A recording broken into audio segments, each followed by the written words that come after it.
Well, hey, here we are back. I'm out in the shop, still sanding and buffing.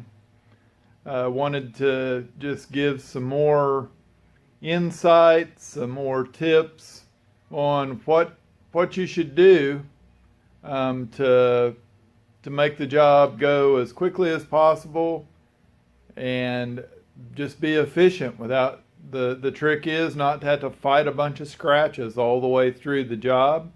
So I want to show you the materials that I've been using here.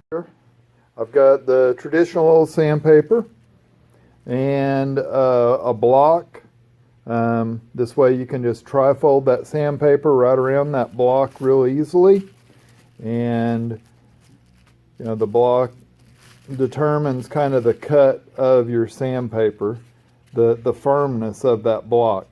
This one is not super soft, but it's not totally rigid. It's kind of somewhere in between.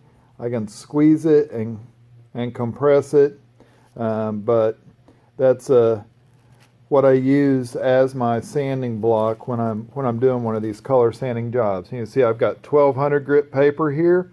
That just kind of, it cuts flat enough to take defects out 100%, because what we're doing here is cutting down to a flat surface. Here you can see just defects.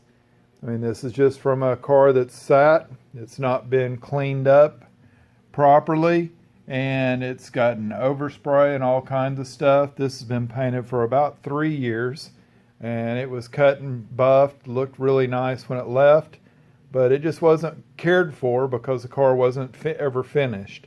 So past my 1200 in my sanding block there, I have a mistake here. All right, so this is 3M sandpaper, Velcro type, 1200 or 1500 grit.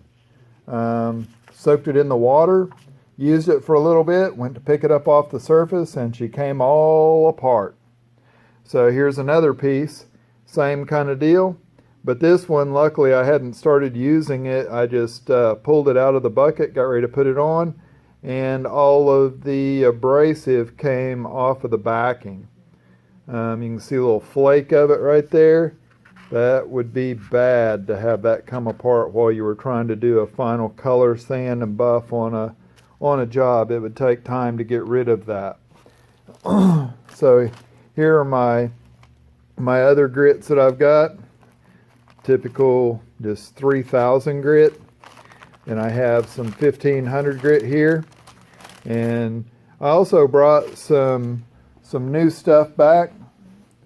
So we would have some 5000 grit sandpaper. I'll have to round it up in a minute. I thought I had it sitting right there.